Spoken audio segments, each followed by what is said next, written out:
Nii, lähme siis taas Jumala sõna juurde ja palvetame kõigepealt, et me võiks usus kinni haarata ja Jumal võiks meie vastu täna kõneleda. Isa, ma tänan, et su sõna on hea, see on meile ehituseks, see on julgustuseks, see on inspiratsiooniks. Isa, ma tänan, et sinu arm on siin paigas, sinu ligiolu on siin paigas, isa, et me õpime sind tundma ja mõistame sinu plaane ja sinu eesmärke. Isa, tõesti anna täna tarkus, ilmutuse vaimu sinu tundmises ja isa, ava ka sõna uks ja anna mulle selguse ja konkreetsusega rääkida sinu tahet ja sinu plaani meie elude jaoks. Jeesuse nimel, aamen. Kiitus Jumalale. Ja lähme siis taas jälle teema juurde, tarkade keel on terviseks. Õpetussõnad 12 ja 18 on see kirjakoht, kus siis sellest on juttu. Ja see on kindlasti üks kirjakoht, mis tasub endale alati pähe õppida. Ja ta ütleb niimoodi, mõni paiskab sõnu otse kui mõõgapisteid, aga tarkade keel on terviseks. Tõehuuled kestavad igavesti, aga valelik keel on üürikeseks. Nüüd, kui ta kasutab seda võrdpilti, mõni paiskab sõnu otse kui mõõgapisteid, siis tegelikult see võrdpilt räägib ka sükestest mõtlematutest sõnadest. See räägib sõnadest, mis räägitakse välja ilma mõtlemata, ilma nii-öelda sellele tähelepanu pööramata, mis on nende taga, mis on selle eesmärk ja mis on selle sisu. Nii et Jumala sõna õpetab meile väga selgelt, et me ei tohiks rääkida välja sõnu ilma, et meil oleks mingit eesmärki. Sest kui Jumal ütles ka, et saagu valgust, tal oli eesmärk, ta tahtis saada valgust ja sellepärast ta seda rääkis. Ka meie, kui me räägime välja sõnu, siis meil on ka eesmärk. Meil on igatsus näha, et see, mis me ütleme, ka sünnib.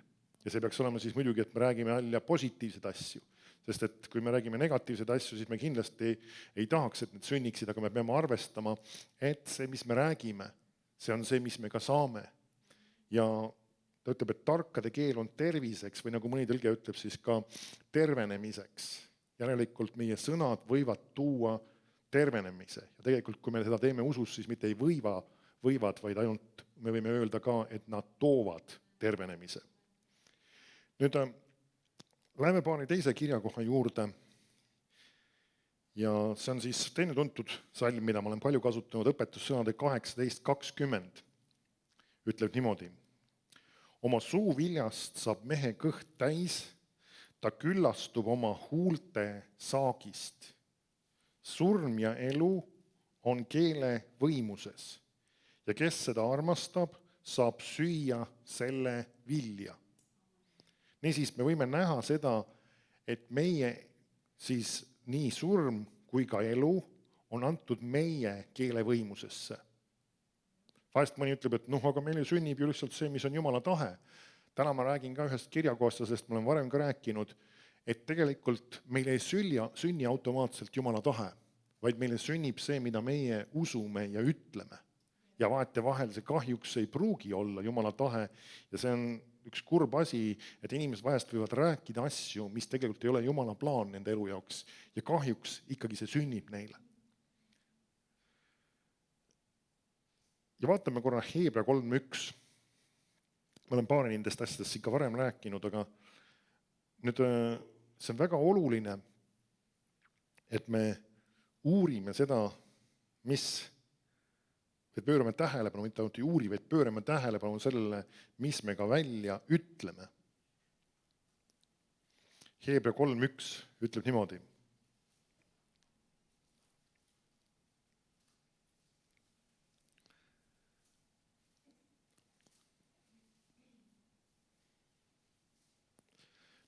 Ütleb, sellepärast pühad vennad, taevase kutsumise osalised.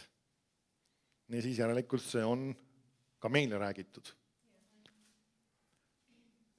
Pange tähele meie tunnistuse apostlit ja ülempreestrit Jeesust.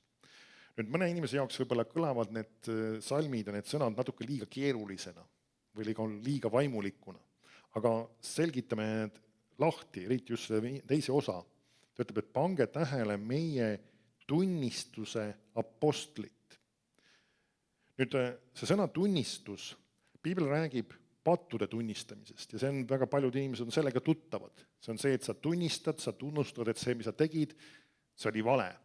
Sa ütled selle välja ja sa saad andeks Jumala käest ja ta puhastab sind kõigest üle kohtust. Aga nüüd me näeme ka teist külge. Piibel ei räägi ainult pattude tunnistamisest, vaid ta räägib ka usu tunnistamisest. Näiteks, kui sa tunnistad, et Jeesus on sinu issand, see on sinu usutunnistus. Sa usud midagi ja sa väljendad seda oma sõnadega.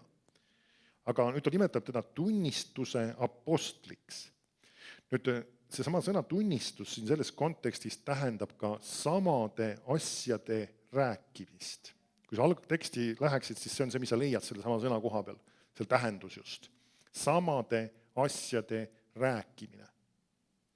Ja nüüd, kui sa, võib-olla me oleme paljud kuulnud sõna apostel, aga paljud ei tea ka selle, mis selle tähendus on. See on kui läkitatu.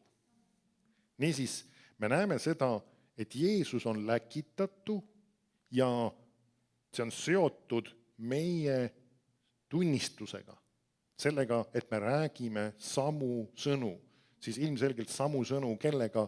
Jumalaga, Jeesusega samu sõnu räägime. Ehk siis me nõustume temaga ja me räägime neid asju välja.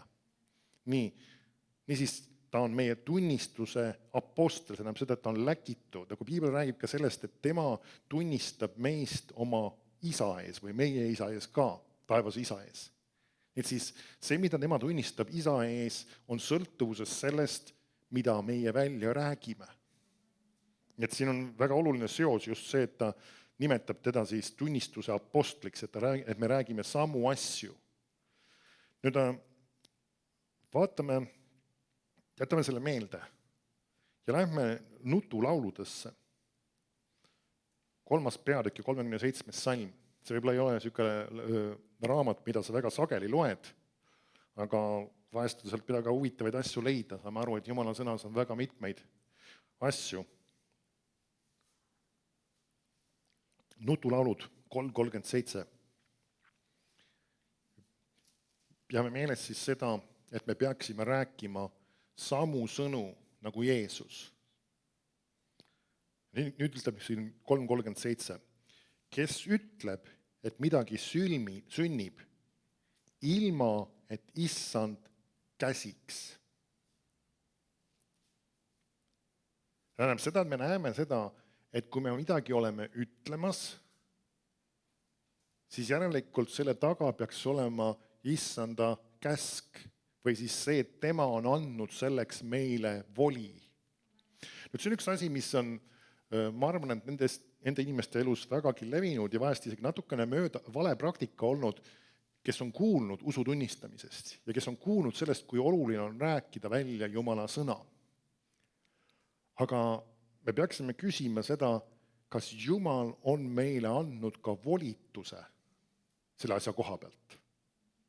Sest siin räägib millestki, et keegi on ütlemas, et midagi sünnib, aga issand ei ole seda käsku andnud. See tähendab seda, et ta on rääkimas midagi välja, mida küll Jumal võiks öelda, aga issand ei ole talle selleks voli andnud. Kas tõesti niisugune asi on võimalik? On. Me peame aru saama sellest, et meil on teatud jumalikud printsiibid, aga me võime neid kasutada valesti. Ja see on üks oluline teema tegelikult. Vaatame 4. Mooses 14. See on väga oluline, et sa täna oled tegelikult selle mõttega kaasas, sest et see, mis ma välja toon, on võib-olla väga mõtlema panev ja mõne inimese jaoks võib-olla natuke isegi uudne mõte. 4. Mooses 14 ja 21. Ja natukene ma räägin siis seda eellugu. Siin on siis Iisraeli rahvas, nad on teel tõotatud maale, mis oli Jumala plaan nende jaoks viia nad tõotatud maale. Nad käisid siis, nende ülemad või juhid, käisid seda tõotatud maad luuramas või nagu eesti keelde on veel vanast tõlkes tõlgitud, nad olid maakuulajad. Ja nad küll käisid seda vaatamas, nad tulevad tagasi ja nad hakkavad siis nii-öelda enamus neist, välja arvatud küll 2, hakkavad nii-öelda virisema ja kartma ja ütlevad, et meie ei suuda seda maad vallutada. Kuigi see oli Jumala plaan, et nad peaksid selle vallutama.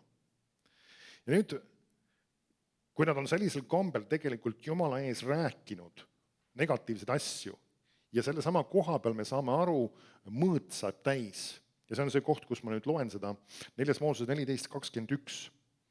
Ja lisaks sellele me näeme neid väga sageli ennem seda ka juba kõrbe teekonnal, sinna tõotatud maa poole, pidevalt korrutamas. Oleksime või me sureme kõrbes. Mingil kombel nad korrutavad seda pidevalt. Aga Jumala plaan ei olnud, et nad peaksid kõrbes surema. Jumala plaan oli neid viia tõotatud maale. Ja kui asjad läksid mingil kombel raskeks või keerukaks, siis nemad hakkasid korrutama kogu aeg, et me sureme kõrbes. Ja vaata, siin ütleb siis 4. Mooses 14:21.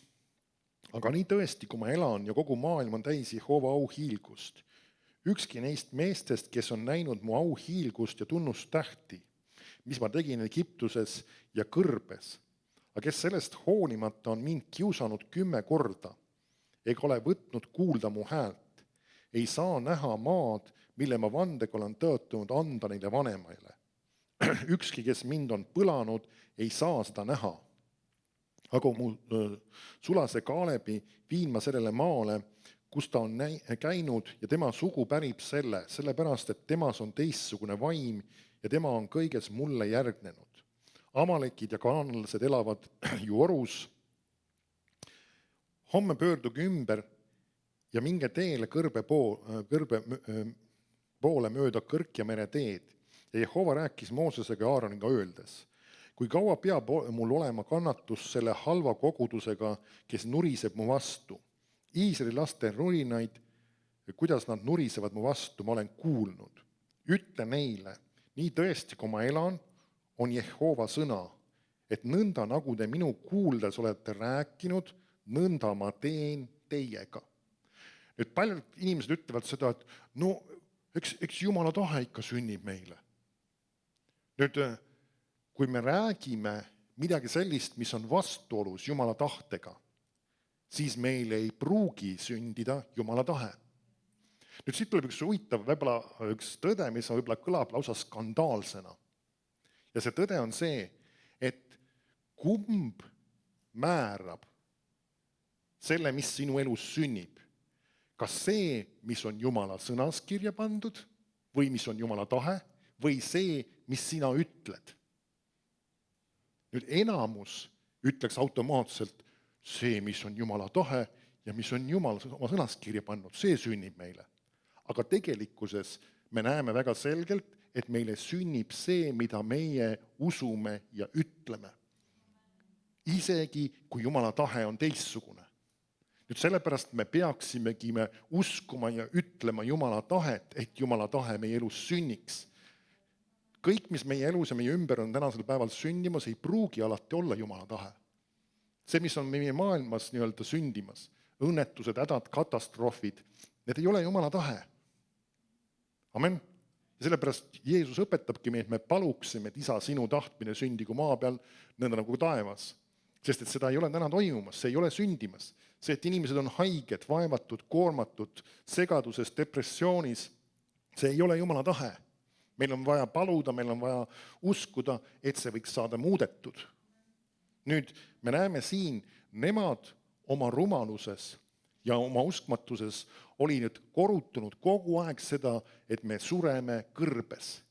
Ja kui lõpuks sai see mõõt täis, siis Jumal ütles, nõnda nagu te minu kuuldes olete rääkinud, nõnda ma teen teiega. Ja kahjuks see põlvkond vanemaid, välja arvatud siis Joosua ja Kaalep, suridki seal kõrbes. Jumal oli oma asja välja ütelnud, see oli, nagu öeldakse, paika pandud, sest nad olid seda korrutanud. Nüüd toome selle natukene praktilisesse nagu lähtekohta. Mida väga paljud, isegi kristlased teevad? Ma olen kogu aeg haige. Ma üldse kunagi terveks ei ole saanud. Kogu aeg mul on valud. Kogu aeg mul on probleemid. Kogu aeg mul on segadus. Kogu aeg mul on igasugused hädad. Kogu aeg mul on rahaprobleemid. Mul kuidagi ei ole raha. Kunagi asjad ei lahene. Kas see on Jumala tahe? Ei, see ei ole. Aga mis neile sünnib? See, mida niimoodi järjepidevalt korrutavad. Ja inimene ei pruugigi oma probleemidest välja tulla. Mõni võib küsida, kes selles siis süüdi on? See on selle inimese valiku küsimus. Nemad korrutasid negatiivset ja see kahjuks sündis neile. Hoolimata sellest, et see ei olnud Jumala tahe. Sellepärast Piibel ütlebki, surm ja elu on keele võimuses. Jumal võib väga palju asju meie elust tahta, tal võivad olla tohutult imelised plaanid meie elu jaoks, aga meie peame haakima oma keele tema sõnaga, ehk siis me hakkame rääkima seda, mida tema sõna ütleb. Mitte seda, mis me näeme oma olukordades, sest me näeme, missugustes situatsioonides nad just hakkasid negatiivseid asju välja rääkima. Probleemides, raskustes, siis kui seda ei olnud või teist ei olnud, see ei olnud mugav, see ei olnud lihtne ja siis nad just korrutasid neid negatiivseid asju. Ja see on see inimlik tendents. Väga paljud just siis korrutavadki neid negatiivseid asju. Siis, kui see rahaprobleem on kerkinud, nad ainult räägivad, kunagi ei ole raha. Kes see ütles, et kunagi ei ole? Sest et tulevik on see, mis on sinu teha. Ja sina võid uskuda, et Jumal on see, kes täidab sinu vajaduse ja toob sind sellest rahaprobleemist välja. Seepärast sa peaksid hakkama ütlema, aga Jumal on see, kes täidab kõik minu vajadused. Tema on minu abimees. Ma annan ja ma külvan ja ma saan lõikama. Mõni ütleb, et mul on kogu elu haige olnud. Aga kas seda on võimalik muuta? Sest Jumal on öelnud, et tõepoolest Jeesuse kohta rääkides võttis ta enese peale meie haigused ja kandis meie valud. Ja meil on vaja hakata seda rääkima enda kohta. Amen. Niisiis me näeme, nad korrutavad seda negatiivset ja nad kahjuks saavad ka selle negatiivse. Kui seda nagu piisavalt palju sai, nagu öeldakse, Jumal ütles, teile sünnib see. See, mis te olete siin minu ees rääkinud. Nüüd lähme selle looga edasi, tuleme selle tänase mõtte juurde. See on 4. Moosese 14:40. Nüüd, kui Jumal on selle välja ütelnud ja selle nagu väga karmi sõna nendele, siis ega nad sellega rahule ei jää. 4. Mooses 14:40 ütleb. Aga järgmisel hommikul nad tõusid vara, räägib siis Iisraeli rahvast, ja läksid üles mäestikku öeldes, vaata, siin me oleme ja läheme paika, millest Jehova on rääkinud, sest me oleme pattu teinud. Nad olid siis vahepeal väga löödud sellest, mis nende kohta oli öeldud, mis nüüd sündima hakkab. Ja nüüd mõtlesid, et nad muudame seda asja. Aga Mooses ütles, miks te siis astute üle Jehova käsust? See ei õnnestu. Ärge minge sinna üles, sest Jehova ei ole teie keskel, et te ei kannaks kaotust oma vaenlaste ees. Sest amalekid ja kaanalased on seal teie ees ja te langete mõõga läbi sellepärast, et te olete taganud Jehova järelt, ei ole ka Jehova teiega. Vaatame, mis edasi juhtus siis. Aga nad tulid ülemeelsed minema üles mägestikku, kuigi Jehova seaduse laegas ja Mooses ei läinud leerist välja. Amalekid ja kaanalased, kes elasid seal mägestikus, tulid siis alla ja lõid neid ning ajasid nad kuni Hormani. Me näeme siis, mida nad teevad. Mõni võiks öelda, vaata, lõpuks ikkagi võtsid kätte ja hakkasid usku tunnistama ja uskuma seda, mis Jumal tahab nende elus teha. Ei. Kas Jumal oli öelnud neile seda, et see oleks see, mis nad praegu peaksid hakkama tunnistama ja ütlema? Nad olid ülemeelsed, nad olid võtnud mingisuguse eesmärgi, millele selles situatsioonis Jumal enam alla ei kirjutanud. Nüüd toome selle tänase päeva konteksti. Keegi inimene on kuulnud neid usuprintsiipe. Ja ühel päeval teab tõsiselt haigeks. Mingisugune tõsine haigus avastatakse talle. Tema ütleb, et nüüd ma võtan selle sama printsiibi ja hakkan korrutama. Jeesus avada verbetele või olen terveks saanud. Ärkab hommikul üles, Jeesus avada verbetele olen terveks saanud. Kas Jumal on andnud sulle selle sõna ja konkreetselt selle kirjakoha ja need printsiibid, mida sa peaksid tunnistama? Sest et tervenemiseks on väga palju erinevaid viise. Kas sa oled avastanud, kui Jeesus paneb haigete peale käsi, siis tuleb tema juurde suhteliselt sarnaste haigustega inimesi. Näiteks meil on pimedate näited. Ja ta teenib enamusi neid vägagi erinevalt. Mõnele ta paneb käed peale, mõnele paneb muda silmaauku, kurtidele mõnele paneb näpud kõrva. Me näeme väga palju erinevaid viise, kuidas ta teenib haigeid ja kuidas nad terveks saavad. Ja ei tee seda kõigiga ühte moodi. Miks? Sellepärast, et Jumal ütles talle, kuidas seda tegema peaks. Sellepärast seal on ka üks tarkus. Ennem kui sa hakkad tunnistama seda, mis sulle kuulub, Enne kui sa asud kohe nii-öelda sihtima selles suunas, et nüüd ma usun seda, kuula oma südames, mida Jumal sulle on ütlemas. Kas see on see sõna, kas see on see kirjakoht, kas see on see printsiip, millest sa peaksid kinni haarama? Mitte see, et Jumala sõna ei tööta, aga me näeme seda, et sul on vaja seda mõista, et Jumal on sulle selleks andnud selles situatsioonis nagu oma elava sõna, mis on selle taga. Nagu see sama kirjakoht, mida ma enne lugesin just nutulauludes, mis ütles just, et kes ütleb, et midagi sünnib ilma, et issand käsiks. See sõna peab olema sinu jaoks elav, see peab olema midagi sellist, mis Jumal on sulle südamesse andnud. See on see, mille peal ma seisan, see on see, mille peal ma toetun. Sest et vahetevahel mõne inimese puhul on näiteks see, et mõne inimene on mingisugune terviseprobleem. Ma ei tea, igal sügisel sel perioodil kogu aeg ta külmetub ja tuleb nohu. Ja siis, nagu öeldakse, tunnistab, Jeesuse nimel ma olen terve, mulle ei kuulu see, sõitleb seda. Siis, kui ta jääb vaikseks Jumala ees, siis Jumal tuletab tal meelde, müts. Ta mõtleb, et mis huvitav juhtimine see on, müts. Mis asi see müts on? Mis sõna see on? Siis ta avastab, et aga see kasi võiks nagu sügisel pähe panna. Aamen. Ja mõne inimese lahendus ei ole tohutu usu ülesõhutamine, vahest on ka see väga praktiline. Sa pead, nagu öeldakse, mõtlema praktiliste asjade peale. Ja sul tuleb mingisugune asi südamesse ja me vahest haarame ja hakkame mehaaniliselt midagi tegema kohe ja tahame tulemusi saada. Ja siis me küsime, miks tulemusi ei ole? Sellepärast, kas issand on sulle seda ütelnud? Kas ta on sulle selle südamesse andnud? Või sina oled lihtsalt ülemeelikult otsustanud lihtsalt midagi tunnistama hakanud, midagi uskuma hakanud. Ja hämmastama sageli see, kui sa oled selle sõna saanud Jumala käest, see asi sünnib plaksti. See ei ole selline nii-öelda läbipressimine ja iga hinna eest kuidagi peab midagi toimuma hakkama, vaid sa oled saanud sõna Jumala käest ja nüüd sa oled seda tunnistamas ja see sünnib sulle. Ma loen sulle siit samast veel 5. Moosese raamatu 1. peatükist, nagu Moosese teistkordset kirjeldust sellele samale sündmusele. 5. Moosese 1.42. Siin ta räägib sellest samast sündmusest, mis juhtus nendega. Aga natukene tuues mõningaid nüansse juurde. Ütleb, aga Jehova ütles mulle, ütle neile, ärge minge ja ärge sõdige, sest mina ei ole teie keskel, et teid ei löödaks maha teie vaenlaste ees. Ja ma rääkisin teile, aga te ei kuulanud, vaid tõrkusite Jehova käsu vastu ja olite ülemeelsed ning läksite mägestikku. Niisiis me näeme, mis oli nende probleem. Ülemeelsus, see oli nagu selline nagu mina teen, mina saan hakkama, mina suudan, aga Jumal oli selle taga. Vahest mõned inimesed ütlevad, ma suudan kõik temas, kes teeb mind vägevaks. Ja see on piibli kirjakoht. Aga siis Jumal on selle sinu südames üles õhutanud. Et see on see, mille peal sa peaksid seisma.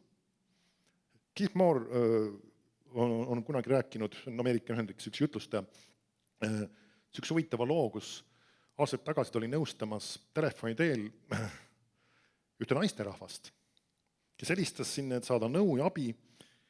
Ja ta oli juhtunud selline lugu, et ta oli kuskil mingisuguses linnapiirkonnas, mis ei olnudki väga turvaline piirkond, lihtsalt seal tänaval kõndinud õhtusel ajal ja tal oli, nagu öeldakse, kallale tungitud ja tal oli käekott ära tõmmatud ja koos sellega siis läks raha ja teda oli natukene küll ta viga ka saanud selle tõttu.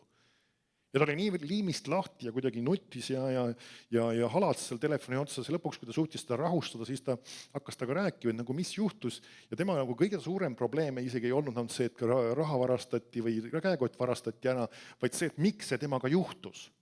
Ja tema ütles, et ma iga päev kogu aeg tõusen üles ja ütlen, et ei lähene häda minu telgile ja Jumal on mind kaitsmas ja ma arvan, me teame laulud 91, paljud meist on tunnistanud, kes kõige kõrgema kaitse all elab ja kõige välise varju all viibib, ütleb Jehovale. Ja see on väga hea kirjakoht. Amen. Ja ta on pidevalt tunnistamas ja uskumas, et Jumala kaitse on minu elus. Et miks minuga sihuke asi juhtus? Ma just täna seda ka just ütlesin Jumala ees, et Jumala kaitse on minu elus, enne kui ma isegi sinna läksin. Ja siis Keith Moore nagu jäi vaikseks ja hakkas küsitlema teda, aga nagu, et mis siis toimus ja mis seal oli enne, kui sa sinna läksid. Siis ta ütles, et nojah, kui ma sinna enne, kui ma läksin, mul kuidagi nagu ei olnud rahu südames, et sinna minna, sellest linnapiirkonnast läbi. Ja siin see viga oligi. Ta ülemeelselt läks ja tegi midagi, mille kohta Jumal oli öelnud, ta ei peaks sinna minema. Nüüd me ei pea olema inimesed, kes on hirmu all. Me kardame teatud piirkondades käia või kui sul on rahu, et sa võid sealt läbi minna, sa ei pea kartma, Jumal on sind hoidmas. Aga kui su südames ei ole rahu, siis sa ei peaks sinna minema. Ja meil on mõningaid huvitavaid näiteid, näiteks Pauluse puhul, Apostlitegudes võid ise need lood välja otsida. Üks lugudest on see, kus teda nii-öelda võetakse kinni ja ta visatakse põhimõtteliselt kividega surnuks. Ja tema vennad nii-öelda tulevad ümber ja Jumala vägi tuleb tema üle ja ta tõuseb taas ülesse ja ta läheb sinna samasse linna tagasi ja kuulutab evangeeliumi. Kas pole nagu naljakas? Ta läheb sinna samasse linna tagasi, kus ta just on kinni võetud ja isegi kividega surnuks visatud ja kuulutab evangeeliumi. Nüüd meil on teine lugu, kus ta on kuulutamas evangeeliumi linnas ja ta põgeneb ja laseb ennast korviga selle linnamüüri aknast välja lasta ja läheb minema sealt. Mõni küsib, et nagu miks ta ei läinud, ma suudan kõik temas ja läinud tagasi, miks ma pean kartma? Jumala vaim oli juhtimas teda ühes situatsioonis ühtemoodi ja teises situatsioonis teistmoodi. Me ei tohi olla neil see ülemeelikud ja iga hinna eest üritada mingit oma nii-öelda agendat või oma eesmärki läbi pressida. Ma suudan kõik temas, kes teeb mind vägevaks, aga kui Jumal on öelnud sulle, et ära mine sinna, ära tee selle olukorras selle inimesega tegemist, siis see on see koht, mis kui Jumal on ütelnud, siis see on nii ja siis sa peaksid sellele kuuletuma, mitte võtma mõnda kirja kohta, mis oleks justkui vastuolus sellega. Sest algselt Jumal oli ütelnud, et tahab nad viia tõotud maale. Aga siin oli toimunud üks oluline muudatus, miks pärast mõningate oluliste asjade suhtes, mis nemad olid ka teinud. Ja see Jumala plaan nende jaoks oli tegelikult selles situatsioonis muutunud. Ja nemad mõtlesid, meie lähme, nüüd läheme. Ja mis juhtus? Nad said, mitte ainult kere peale, tegelikult ilmselgelt siin mõned inimesed said surma lausa. Nüüd vaata edasi, ma loen sulle siit 44 salm, 5 Mooses 1. Aga emorlased, kes elasid seal mägestikus, tulid välja teie vastu ja ajasid teid taga mesilaste kombel ning hajutasid teid Seiris kuni Hormani. Siis te pöördusite tagasi ja nutsite Jehova ees. Aga Jehova ei kuulanud teie häält ega pannud teid tähele. Ja te jäite Kaadesisse selleks pikaks ajaks, mis te seal viibisite. Niisiis me näeme lausa, siin on väga huvitavalt öeldud, et Jehova ei kuulanud teie häält ega pannud teid tähele, kui nad isegi nutsid Jumala ees. Miks meiega nüüd sihuke asi sundis? Sellepärast, et te ei kuulanud, mis te tegema peate. Ja te ülemeelselt hakkasite ütlema, mis nad hakkasid, see oli see, millest see kõik hakkas peale, meie läheme, meie teeme. See on üks väga oluline asi, et me mõistaksime seda, et Jumal on selle taga, mis me oleme ütlemas.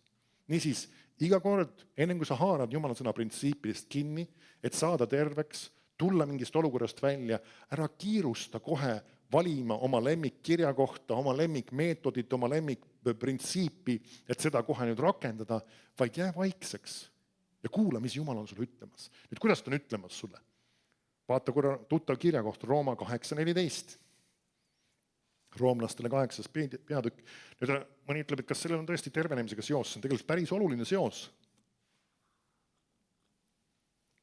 Vaata vahel, kristlased unustavad selle printsiibi just ära ja küsivad, miks ma ei ole saanud tulemusi. Sa õpetasid ju sõna tunnistamises, sa õpetasid just sellest, et me peame rääkima õigeid sõnu, me peame rääkima Jumala sõnu. Aga me peame rääkima tõesti Jumala sõnu, mis tema meie südamesse ka on andnud rääkida. Rooma 8.14 ütleb niimoodi, sest kõik, keda iganes Jumala vaim juhib, on Jumala lapsed.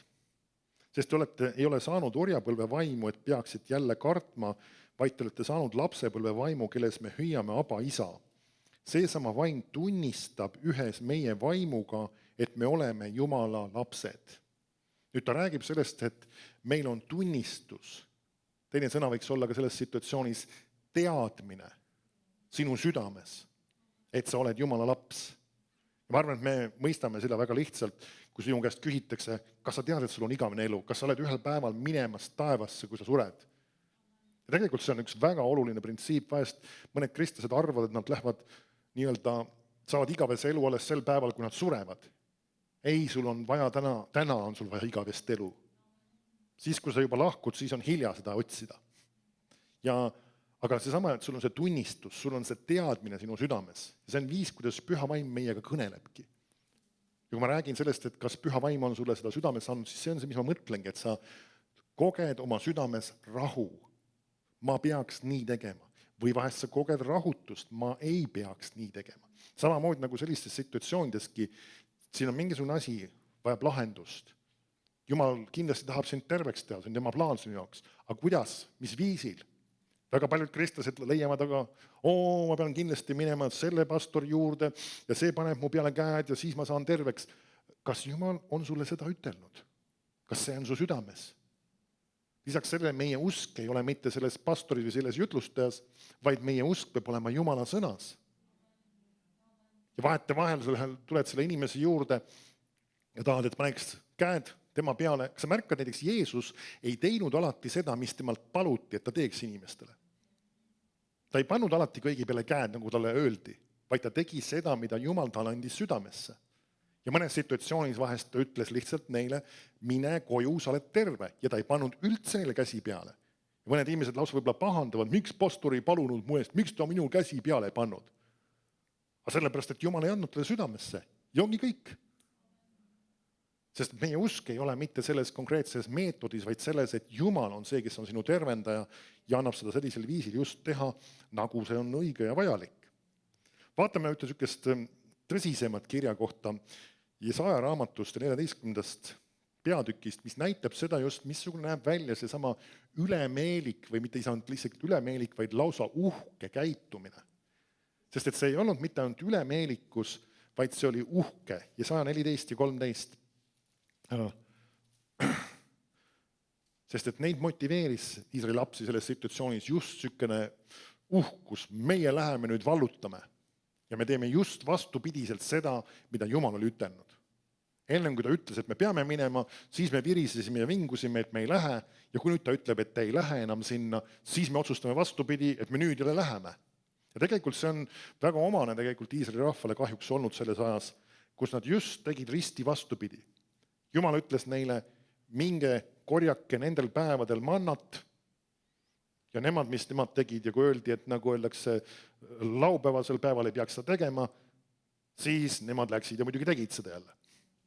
Ja kui mõnedel päevadel öeldi, et nüüd peaks selle minema, siis nad jälle ei läinud või mis iganes, saad aru, üks risti vastupidi tegutsemine kogu aeg. Ja siin on ka üks asi näha, ka risti vastupidi tegutsemine ja siin keegi nüüd, ma arvan, et saame aru, kui sa tead seda kirja kohta, kellest siin jutt on, see on tegelikult jutt saatanast, kuradist, kes hakkab kasutama neid samu printsiipe, aga just oma eesmärkide teostamiseks.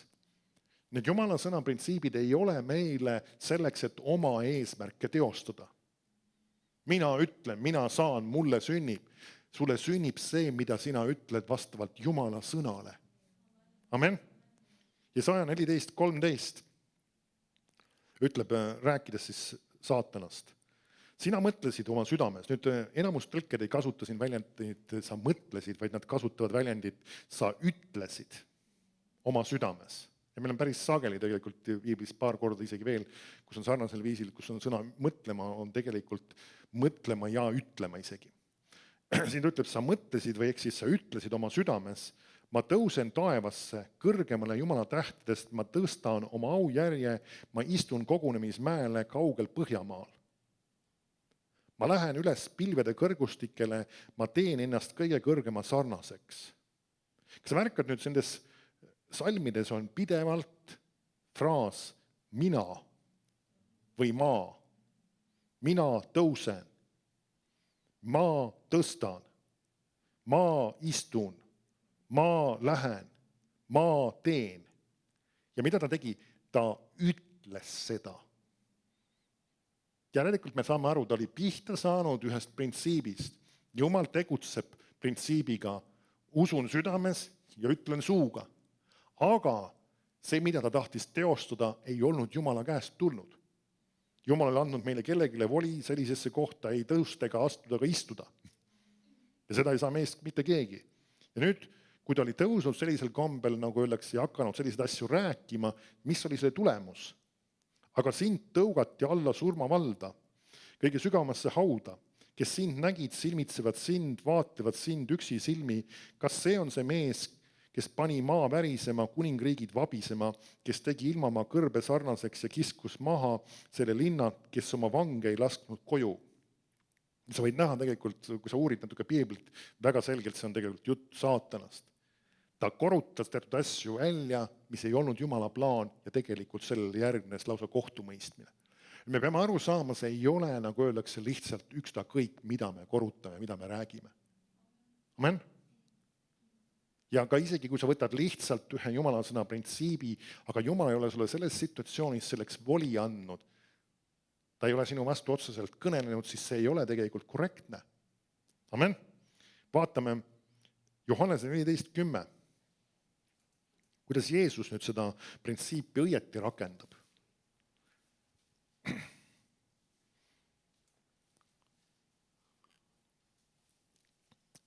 14:10 Johannese evangeeliumis.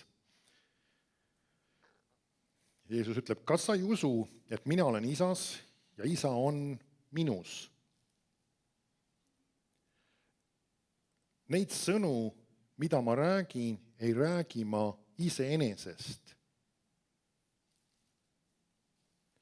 vaid isa, kes asub minus, teeb oma tegusid. Kas pole huvitav?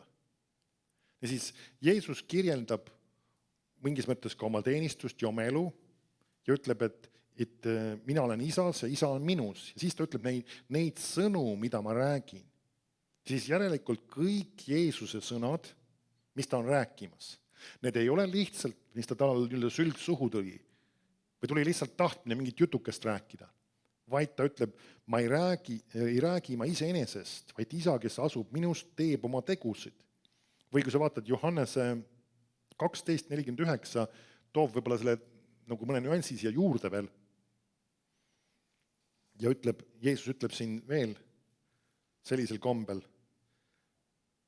sest ma ei ole rääkinud iseenesest, vaid isa, kes mind on läkitanud, on mulle andnud käsu, mida ma pean ütlema ja mida ma pean rääkima. Niisiis, sulle peaks andma samamoodi, sest isa käsu, mida sa peaksid ütlema ja mida sa peaksid rääkima. Kuidas ta annab sulle selle käsu? See tuleb sulle püha vaimu läbi südamesse. Ja kui me räägime nüüd tervenemisest jällegi, sul on mingisugune eesmärk, mis on Jumala tahe, et Jumal tahab, et sa võiksid terve olla, et Jumal tahab, et sa võiksid olla vaba sellest haigusest, siis sa lihtsalt ei võta ainult ühte kirjakohta või kirjakoha hunnikut, mida lihtsalt korutada, vaid sa ootad ja otsid Jumalat. Mis on see sõna, mis on see printsiip, mida Jumal tahab, et sina rakendaksid, millest sina kinni haaraksid, et see võiks sinu jaoks sündida. Sest et sul on vaja mõista, mida sa pead ütlema ja mida sa pead rääkima. Amen. Kiitus Jumalale.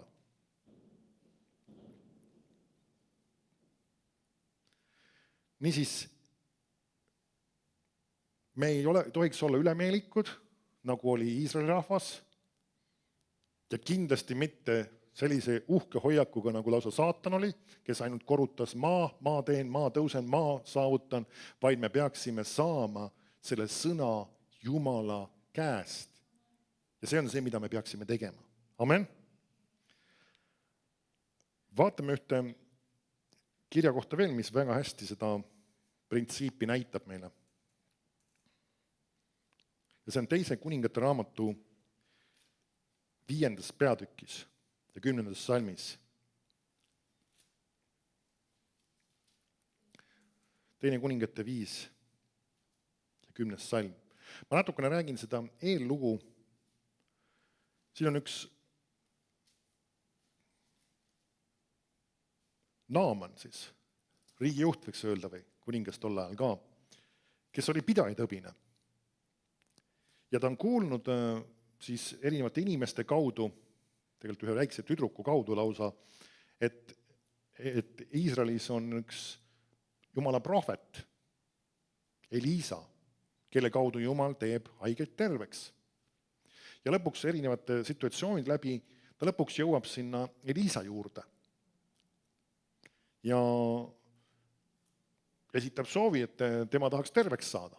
Tal on suured varandused isegi kaasa võetud, et selle eest nagu kuidagi tasuda. See on see, mismoodi inimlik mõtlemine sageli on.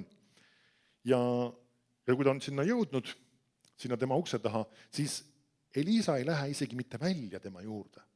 Kujuta ette, kuningas on tulnud sinna kohale, mitte lihtsalt mingisugune suvaline inimene, kellel on suured varandused. Ja Eliisa ei ole nendest varandustest ja sellest kuningast liigutatud, vaid ta teeb seda, mida talle Jumal on jällegi ütlemas. See on üks väga oluline asi ka tegelikult, ka Jumala sulastena ja ka jutlustajatena. Ka mina pean sellest ka aina rohkem aru saama, et ma ei saa teha lihtsalt ainult seda, mis mulle meeldiks. Või ka mitte seda, mis inimestele meeldiks. Ma tean vahel ka jutlustajad on isegi lükata ja tõmmata inimeste soovidest ja tahtmistest. Küll tuleb üks ja ütleb, et ma tahaks, et sa teeksid seda ja paluksid minu eest seda ja teist ja kolmandat. Kas Jumal on mulle seda südamest saanud, et ma peaksin seda tegema? Et selle koha pealt me peaksime olema väga konkreetsed ja selged nende raamide ja piiride koha pealt. Kas issand on meile käsu andnud? Kas tema on andnud meile voli seda sellisel viisil tehast? Jeesus oli selles suhtes väga konkreetne. Ta tegi seda, mida ta nägi isa ees tegemas. Ta tegi konkreetselt seda ja ütles teatud asju välja sellisel viisil. Teine kuningate siis 5 ma olen. Nüüd me näeme siin siis Eliisa on nii-öelda, siis Naaman on tulnud Eliisa juurde ja ta selle asemel, et minna isiklikult välja, ta läkitab hoopis oma käskjala. Ütleb niimoodi. Ja Eliisa läkitas käskjala temale ütlema, siis Naamanile. Mine ja pese ennast Jordanis 7 korda, siis paraneb su ihu ja sa saad puhtaks. Nüüd vaata, mis Naaman teeb selle peale. Aga Naaman sai vihaseks ja läks ära ning ütles, vaata, ma mõtlesin, et ta tuleb kindlasti ise välja mu juurde ja seisab siin ning hüüab Jehova oma Jumala nime, viipab oma käega tema asupaiga poole ja parandab nõnda pidajaid. Nüüd selles on üks väga huvitav lugu just sees ja ma olen seda päris mitmeid kordi kohanud. Kus vahest ka mõni inimene tuleb kuskilt kohale ja tal on mingisugune eeldus või ootus, mis see pastor nüüd peab tegema. Kui mina tulin kohale, siis pastor peaks kindlasti minu eest paluma peakoosolekut. Panema mulle käed peale ja paluma, et Jumal teeks mind terveks. Aga mis siis, kui Jumal ei ütelnud talle seda südamesse ja ta andis sulle hoopis teise ülesande, ütles, et sa oled terve, mine koju. Mis asja, mina olen terve, mismoodi ma terve olen, mismoodi ma koju lähen, ma tahan, et mu eest palutakse. Kas siin koguduses keegi ei palugi mu eest üldse või? Miks keegi ei hooli minu eest siin? See on just hea näide just tuua sageli välja just inimese isekust. Jumal oskab, nagu öeldakse, ära tabada mitte ainult isekust, vaid just ka sõna kuulmatust. See, et nagu ta tahab, et tehtaks nii, nagu tema on otsustanud, nagu temal on mingisugune arusaam või kujutelm. Ja Naamanil on ka mingisugune kujutelm sellest, mismoodi Eliisa peaks käituma. Vaata, ma mõtlesin, et ta tuleb kindlasti ise välja mu juurde, seisab ning hüüab Jehova oma Jumala nime, viipab oma käega tema asupaiga poole ja parandab nõnda pidajaid. Niisiis, tema on, nagu öeldakse, see ettekirjutaja, kuna ta on niivõrd oluline isik, et tema kirjutab ette Jumalale, mismoodi Jumal tegelikult tema terveks peaks. Ja see on see, mis on seesama. Ja sageli inimesed ka just tahavad ette kirjutada Jumalale, mismoodi talle see tervenemine peaks sündima. Mina olen otsustanud, et mulle peab käed peale panema, siis mina saan terveks. Mina olen otsustanud, kui mina annan palvesoovi, siis te peate selle ette lugema ja peate minu eest paluma. See on ka väga levinud lasi. Mina saadan oma palvesoovi ja teie peate kindlasti mu eest paluma. Kas Jumal on meile südamesse andnud seda? Mitte öeldes seda, et palvesoovi või vahest saata, aga iva on selles, et see ei ole lihtsalt palvesoovis küsimus, vaid see on ka just inimeste usus ja sõna kuulelikkuses küsimus.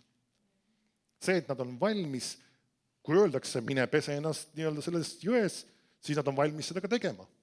Ja siis nad lihtsalt teevad selle ära. Amen.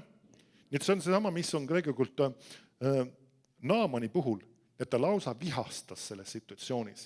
Ja Jumal oskab väga hästi selliseid asju välja, nagu öeldakse, tuua ja paljastada selliseid hoiakuid. Sest et see võib sageli olla ka see põhjus, miks mõned inimesed ei ole terveks saanud. Nad on just oma isekuses ja tegelikult ka sõnakuulmatuses kinni. See on see põhjus, miks nad ei ole sageli terveks saanud. Ja see oli vaja maha tõmmata. See oli vaja kõrvaldada see tee poolt. Ja siis vaata, mis selle kohta veel siin Naaman ütleb. 12 salm. Eks ole Damaskuse jõed, Abana ja Parpar, kuidas seda iganes peaks hääldama, paremad kui kõik Iisraeli veed. Kas ma nendes ei või ennast pesta ja puhtaks saada? Me näeme, ta on nüüd selle pahane selle jõe peale ka või selle konkreetse koha peale. Sest et kui sa tead natukene nendes piirkondades ei ole eriti muidugi, mitte üldse sellistes soojemates piirkondades, see vesi ei ole eriti puhas ja see ei ole üldse väga mõnus koht, kuhu sisse minna sinna jõkke. Paras sükene, meie mõistes ikka väga üks paras muda, mis seal voolab ringi tegelikult. Meie oleme näinud ikka palju puhtamat vett siin, ütleme, Eesti oludes. Nüüd, ja talle ei meeldi see. Ja siis ta ütleb, ja ta pööras ning läks ära vihasena. Nii et ta mõtles, et mina lähen minema siit. Mulle ei meeldi see. Aga tema sulased astusid ligi ja rääkisid temaga ning ütlesid. Kui prohvet oleks nõudnud sinult midagi suurt, kas sa siis oleksid jätnud selle tegemata? Saati, siis sa saad puhtaks. Siis ta läks alla ja kastis ennast 7 korda Jordanisse, Jumala mehe sõna peale. Tema ihu paranes pisikese poisi tähendab siis ihu sarnaseks ja ta sai puhtaks.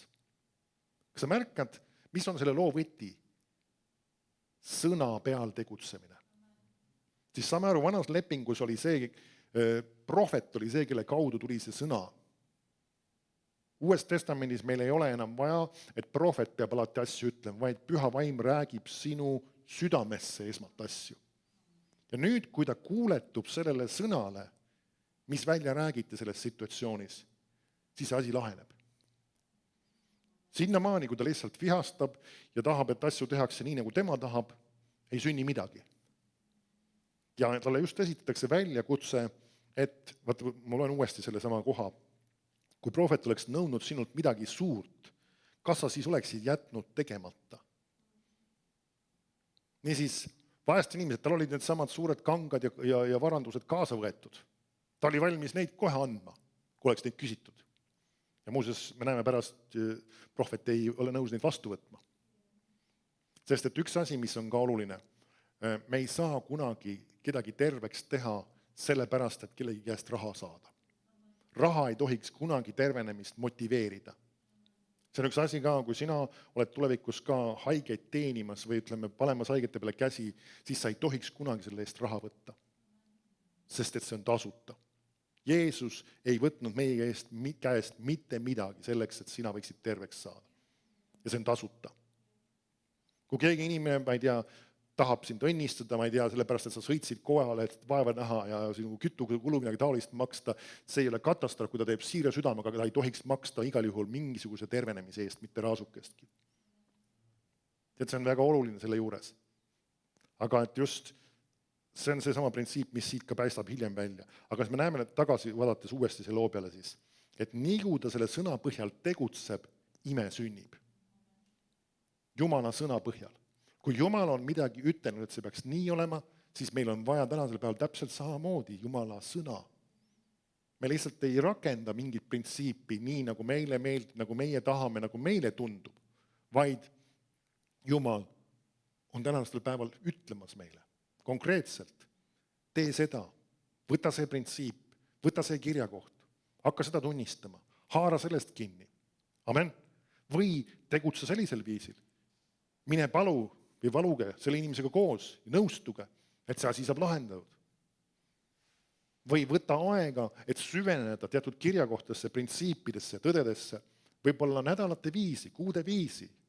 Võta mingid printsiibid ja uuri ja mõtiskle neid igapäevaselt. Jumal annab sulle teatud printsiibid ja teatud tõed ja sa rakendad neid. Ja hämmastav on see, kuidas selle sama teekonna taga on see, et see sünnib sulle.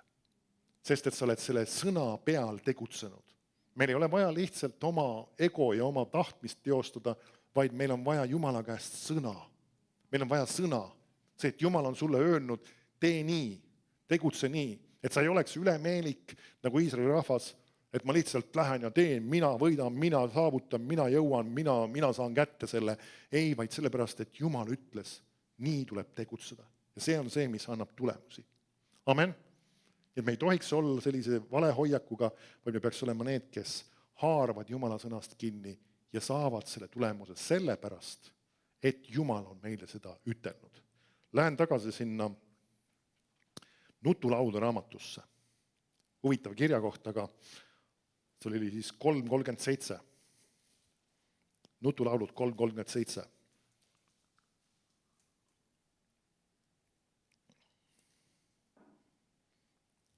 Ja see küsimus on siis, kes ütleb, et midagi sünnib ilma, et issand käsiks?